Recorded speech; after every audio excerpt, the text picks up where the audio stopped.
Guys, stop staying quiet. Your standards are not negotiable. A woman cannot respect a man who sees a problem and does nothing or says nothing. Being laid back isn't masculine. Being clear, focused, and disciplined is masculine. A relationship doesn't need silence. It needs direction. Let's talk about some real situations then. If your woman is heading out alone in a dress that shows more than you're comfortable with, you are allowed to speak up. That is not insecurity. That is you protecting the dignity of your relationship.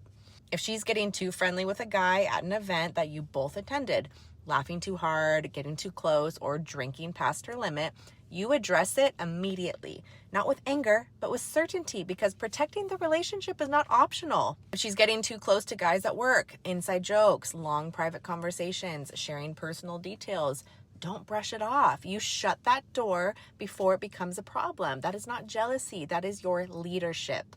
If she suddenly has work friends she stays out late with, coming home hours after she said she would, acting defensive when you ask her questions, you draw a hard line because you're not controlling. You refuse to be blindsided. It's called boundaries, and it's healthy. A man who ignores these things doesn't look easygoing. He looks unaware, and unaware men lose respect fast. A woman feels safer with the man who enforces boundaries rather than a man who avoids conflict just to keep the peace.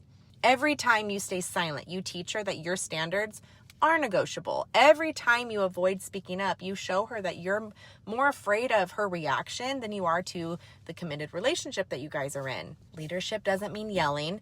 It's not control. Leadership is calm, steady direction. That this crosses a line for me, and I'm not pretending that it doesn't. When you know who you are, you're not scared to speak the truth. Women don't follow men who fold. Women follow men who lead.